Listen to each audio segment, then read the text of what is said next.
최고위원은 위헌적 법률에 대해 거부권을 행사하는 건 대통령의 당연한 직무라고 본다고 입장을 밝힌 가운데, 한편 청와대의 거부권 행사 시 재의결하겠다는 새누리당 유승민 원내대표의 발언이 논란이 되고 있다. 박근혜 정부가 현 국정난맥을 돌파하기 위해 취해야 할 자세는 무엇인지, 그리고 뜨거운 감자로 떠오른 국회법 개정안에 대한 생각까지 이정현 의원에게 듣는다. 네, 이정현 최고위원 모셨습니다. 안녕하십니까? 안녕하세요. 안녕하세요. 메르스 사태와 관련해서 박근혜 대통령에게 실망했고 박근혜 정부에 실망했다, 이런 말들이 많이 있는데 동의하십니까? 많은 국민들께서 워낙 큰 어려움을 겪고 있지 않습니까? 사실 참 신종전염병이라고는 하지만 그래도 어쨌든 초기 대응이 국민들이 참 우려스러울 그런 정도였었고, 그 이후로 이게 계속되고 있는 데다가 단지 전염병으로 힘든 것을 넘어서 이제 그 경제가 어렵고, 특히 서민 경제 부분은 형은 할 수 없이 어렵습니다. 저도 지역구에서 많은 사람들을 대해보지만, 그러다 보니까 아무래도 정부가 원망스럽죠. 대통령도 원망스러울 것이고, 초기 대응이 잘못되고 있었다는 것 인정합니다. 네. 지휘탑이 문영표 복지부 장관을 교체해야 된다는 주장도 강하게 나오고 있는데요. 그래야 이거 잡을 수 있다. 그러니까 빨리 처음부터 조금 빨리 교체해서 새로운 인력을, 전문가를 좀 투입해서 했으면 어땠을까, 이런 아쉬움이 있는데 어떻게 생각하십니까?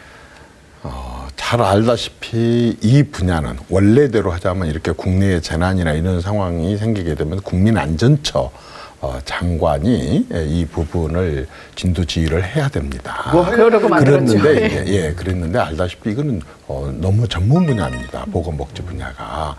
그래서 이제 보건복지부에서 주관을 했고, 거기에 장관님이 계시지만, 아시다시피 대통령께서 지시를 하셔서 즉각 대응팀을 구성을 했고, 거기는 정말 최고의 전문가들로 모여서 즉각 대응팀이 이 부분에 대해서 좀 더 전문적이고 좀 더 구체적인 부분은 지금 처리를 해 나가고 있고, 또 이 대응팀에서 건의를 해서 좀 늦기는 했습니다만 삼성병원의 부분 폐쇄 같은 조치도 이루어지고, 또 다른 분야에 대한 그런 진행도 되고 있습니다. 그래서 이런 상황 속에서는 지금 위기 아닙니까? 위기. 참 재난이 현재도 진행 중에 있고, 그렇다고 한다면은 이걸 누구를 이렇게 표적 삼아서 어떻게 하는 것보다는 우선 극복을 하고요. 그렇지 않습니까? 네. 누가 그 부분에 대해서 책임이라든가 이런 부분에 대해서 본인이 그걸 못 느끼겠습니까? 다른 사람들이 그걸 못 느끼겠습니까?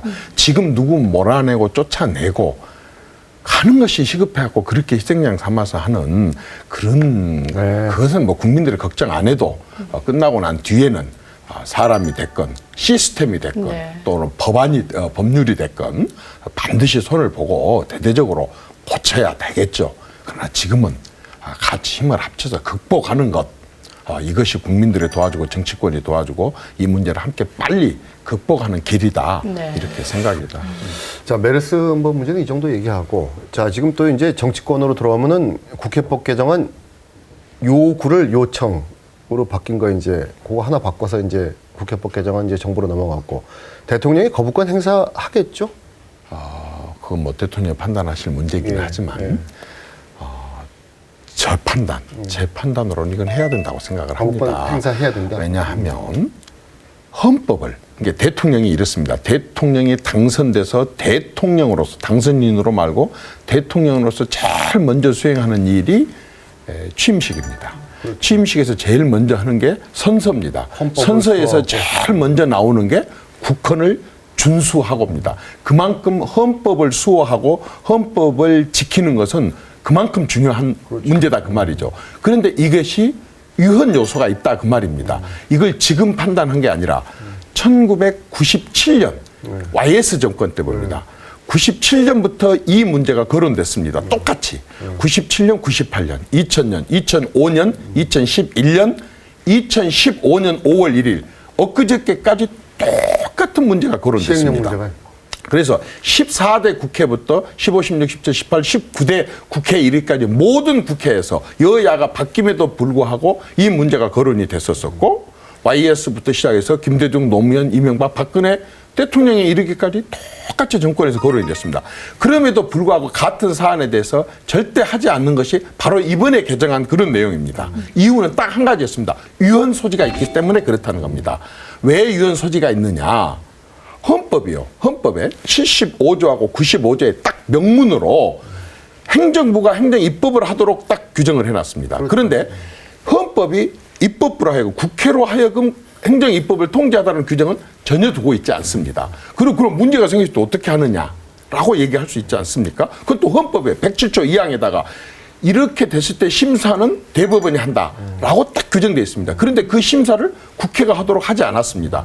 그런데 이번에는 국회는 헌법을 넘어서 헌법 위에다가 헌법을 무시하고 헌법 위에다가 심사도 하고 수정 변경을 하는 법안을 만든다고 하는 이렇게 헌법에 위배되는 일을 한다 그 말입니다. 역대 모든 정권과 역대 모든 국회가 그 문제 때문에 인정하지 않았었던 포함시키고 수용하지 않았었던 이 조항을 이번에 심야의 새벽에 갑자기 포함을 시켜가지고 이렇게 나가기 때문에 이 문제에 대해서는 유언 소지가 있고 그건 대통령이 당연히 헌법을 준수하고 지켜야 될 대통령으로서는 거부를 하는 것이 맞다 이렇게 생각이 듭니다. 그런데 여야가 합의한 거고 정의화 국회의장이 중재안까지 나서서 중재안까지 마련해서 올려보낸 건데 이걸 거부할 경우에 정치적 파장이 굉장히 크다 이렇게 보는 시각이 많고요. 또 정의화 국회의장도 다시 돌아오면 재의결하겠다는 의지를 밝혔고 또 뭐 이종걸 원내대표에 의하면 유승민 새누리당 원내대표도 재의결에 협조하겠다 이런 얘기를 하셨다는데 그래서 재의결이 되면 정말 대통령의 레임덕은 뭐 급속도로 시작되는 게 아닌가 이런 우려도 드는데요. 자, 이 문제를요.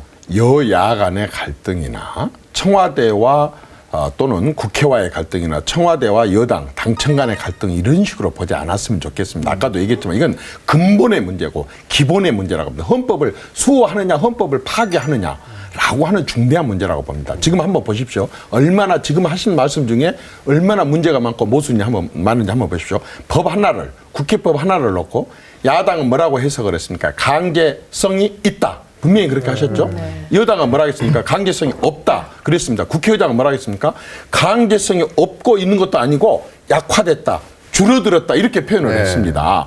세상에 법안 하나를 갖고 여당 입법 취지 틀리고 야당 입법 취지 틀리고 국회의장 입법 취지가 틀리는 이런 법안을 만들어서 정부에다 넘기면 이걸 집행하는 정부와 이것으로 해서 시행령이라든가 이런 고시라든가 이런 것으로 인해서 하루 일상을 살아가 모든 것에 적용되는 일반 국민들은 어느 쪽에 따라야 됩니까? 법안 하나를 갖고 여당안을 따릅니까? 야당안을 따릅니까? 국회의장안을 따릅니까? 이렇게 대혼란을 초래하고 이렇게 혼란스럽게 하는 법안을 정부에다 던져놓고 어떻게 했다는 것입니까? 어떤 법이 세상에 여당 틀고 야당 틀고 국회의장 틀린 이런 법을 국회에다 대통령한테 왜 뭘 그렇게 네? 덜렁 그렇게 여야 합의해갖고요? 그게 왜 여기 와서 목소리를 높이시죠? 아니 그래서 아니 국회에서 그래서 문제 침이 다치네. 왜 여기 와서 그래서 문제 제기를 계속 하는 거 아니겠습니까? 이렇게 중대한 문제가 있으니 방금 말씀하신 대로 정말 국정에 굉장히 혼란이 올 수도 있을 정도임에도 불구하고 그렇게 예측이 됨에도 불구하고 이 문제를 제기하고 대통령께서는 거부권을 행사할 수밖에 없는 이런 중대한 문제다. 실제로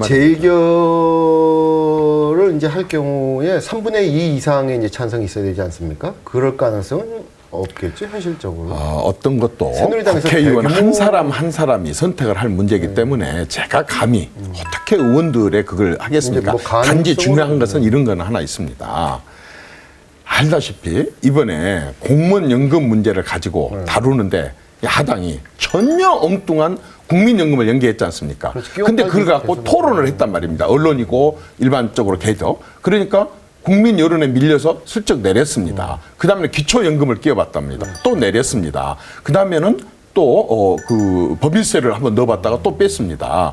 그리고 이제 문영표 장관을 또 넣어봤다가 또 빼고 그 다음에는 이제 세월호 시행령을 갖다 집어넣었다가 이 문제로 갔는데 다른 건 전부 토론이 이루어졌습니다. 그래서 국민 여론에 의해서 아니다 연계가 옳지 않다 하고 다 전부 다 아웃이 됐습니다. 포함이 안 됐었습니다. 근데 이것은 알다시피 심야에 2시 반인가 3시인가에 전혀 의원 토론도 없이 국회 토론도 없이 또는 언론들에 대해서 관심도 아직 쏟아붓기도 전에 새벽에 이걸 집어넣어가지고 이렇게 처리를 됐습니다. 따라서 대통령이 거부권을 행사하시고 이게 국회로 넘어오면 제의를 들어가기 전에 아까 생략됐던 그러한 이게 정말 유연성이 있느냐 없느냐 국민들한테 어떤 불편을 주느냐 아까처럼 그렇게 혼란을 줄 수 있는 그러한 법이냐 아니냐를 가지고 언론도 국민도 국회도 충분하게 논의를 해본 뒤에 그렇게 해서 합의가 이루어지면 그때 가서 또 재의결을 하는 그런 과정을 거쳐야 만약에 된다고 봅니다. 재의결이 되면은 이건 여권 전체에 엄청난 파장이에요. 이건 거의 대규모 연락 수준. 새누리당에서 이탈표가 나왔 그럴 가능성은 제가 볼 때는 없을 것 같아요. 제가 볼 때는 없을 좋은 것 같아요. 것만 생각하십시다. 국가 위기 상황이고 어려운데 글쎄, 정말 글쎄. 이런 문제로 만약에 이거 진짜 이게 되면 정말 이건 뭐 협상 과정에서 야당에 너무 많은 걸 내주는 거 아니냐 이런 비판을 받고 있는 유승민 원내대표의 리더십은 어떻게 보십니까? 사람에 따라서 리더십이 다 다를 수 있고 또 상황에 따라서 다를 수도 있습니다. 그러나 어떤 누가 새누리당 당대표가 되든 지금처럼 새정치민주연합 지도부 같이 선진화법에 기대서 선진화법을 등지고 선진화법에 의지해가지고 모든 것을 발목을 잡고 대통령이 그렇게 울먹이면서까지 정말 이 청년 일자리 창출을 하기 위해서 일자리 창출을 하기 위해서 이런 법 통과시켜 주십시오. 경제 관련 통과시켜 주십시오. 액을 복걸을 해도 200일씩 300일씩 이렇게 해주지 않고 있는 이 선진화법을 등지고 하는 이런 지금 야당 이 분들이 이번에도 공무원 연금을 가지고 4개월 동안 토론을 하고 논의를 했단 말입니다.